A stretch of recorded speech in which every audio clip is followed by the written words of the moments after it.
So seeing as this episode is going to be the Black Album, I thought we might as well do it in total blackness. Yeah, it's kind of a stupid idea, isn't it? The Black Album. All it is, ever was, will be, turning through the never. This is Metallica's most successful album to date. Last time I checked, it sold 23 million albums so far, and it's still selling more every day.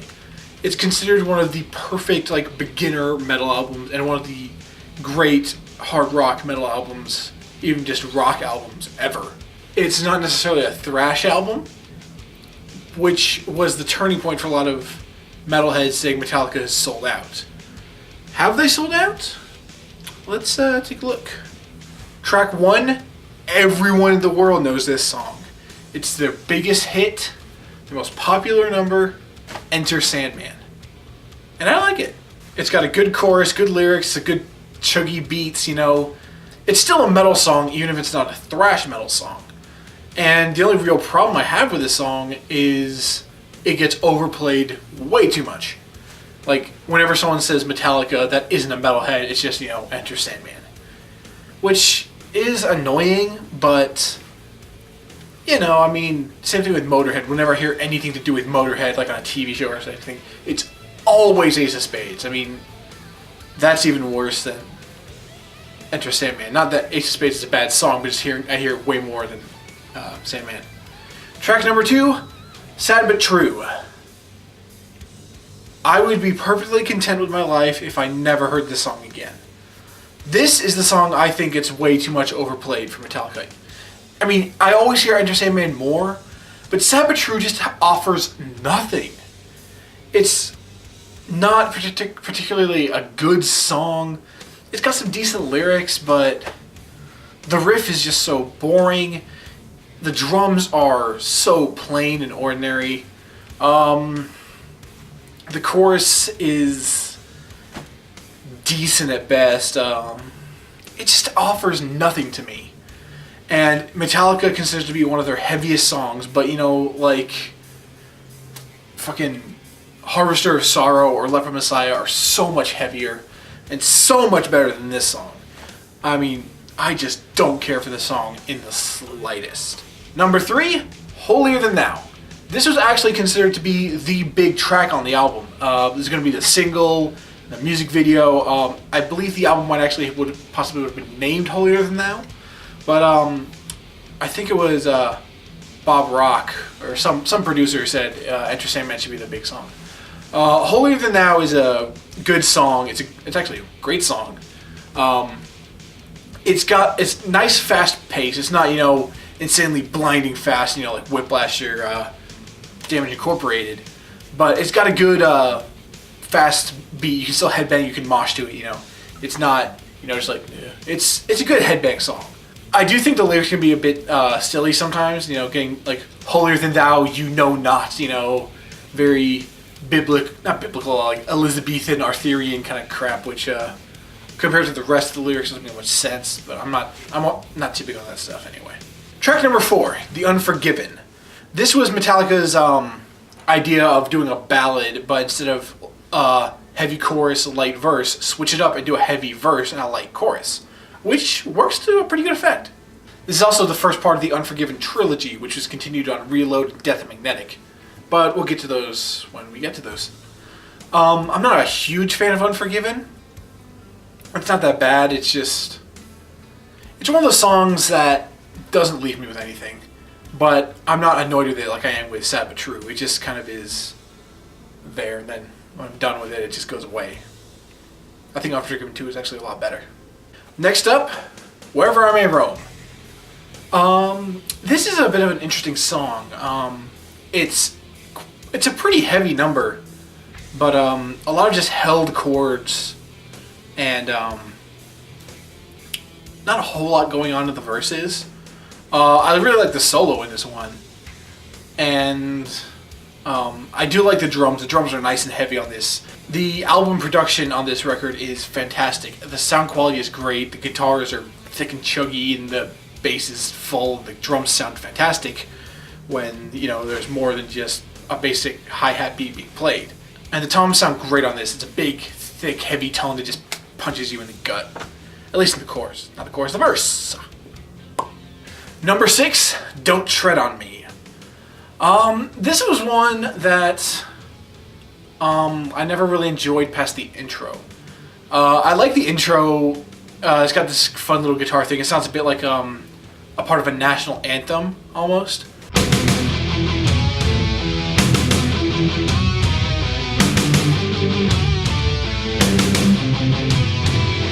But the rest of it's just kind of dull and boring.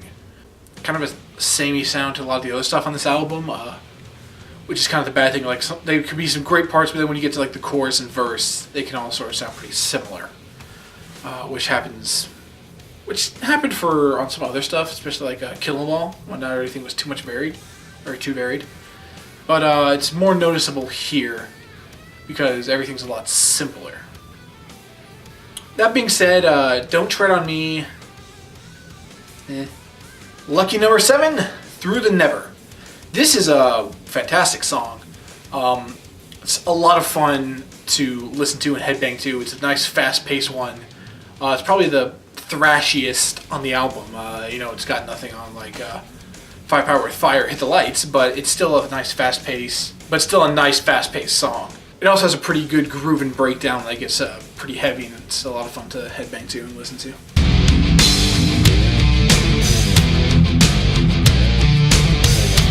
Number 8, Nothing Else Matters. This is Metallica's love song. It's very calm, very quiet, not much builds up to the song until the solo in the end, and a bit in the chorus. I do have a soft spot for this song with my girlfriend, we're very close with it, so there's that. I do prefer when they play it live and the drums don't come in immediately. They come in after the first chorus, so it's just James singing and playing guitar for a bit. The solo in this song is one of my favorite solos of any song ever. It's just so much soul put into it. It's great.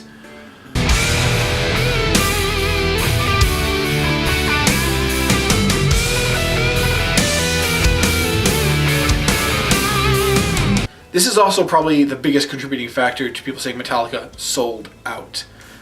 They wrote, a love song. And, it's not a sex song, it's a love song about missing your girl while you're on the road.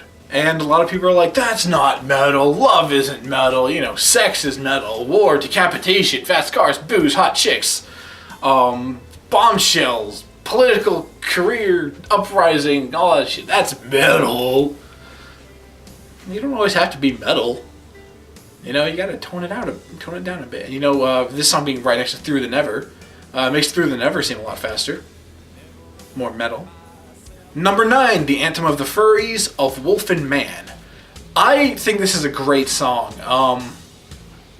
Metallica getting a bit more magical wizardry stuff like this. Kind of supernatural kind of stuff like they did with Thing That Should Not Be and stuff. Just, about being a werewolf. Changing at the full moon, all that fun, totally metal kind of stuff. It's not the fastest song, but it does have a bit of a creepy riff in it. It's kind of it's darkness. It's a dark riff. Not darkness in the same way that the intro to Call of Cthulhu was, or the darkness riff from 1. But it's just kind of a creepy riff, especially on the S&M version. It's much darker and more disturbing. So I like this song. I like it quite a bit. Number 10, The God That Failed. This is the heaviest song on the album. It's got a nice, good bass line. It goes along. It just gets a good groove going. It's a very groovy but heavy song. It did stir up some controversy, Metallica saying, God failed. No, it's just talking about a God that failed, Whether the God is, Father Jesus, all that stuff, or if God is like someone in James's life, whether it's like his family or like maybe his dad, someone he looked up to, and they failed him, And if that person was everything to you, they could be a god to you. So this really isn't an anti-religion or anti-Christianity song. It's just a metaphor, which a lot of things are. Good song though, great bass line. Continuing on with the theme of great bass lines, My Friend of Misery. This is one of the best bass lines Jason Newsted ever wrote, and one of the best bass lines in Maytallica. It starts off very slow and somber with the bass intro, and it builds up around it with the guitar and drums coming in, and gets in some really good lyrical themes. Like, you just don't hear what anyone else says. Misery loves company. You just listen to yourself, and you believe what you hear what you want to hear, and you believe only what you hear. A song against ignorance, I guess. And I love it. It's a great song. I think it's a great message, and a great bass line. Fantastic bass line. And now the final track of the dozen on the album, The Struggle Within. I'm a sucker for military drum marches. I love the intro to the song. It's really cool.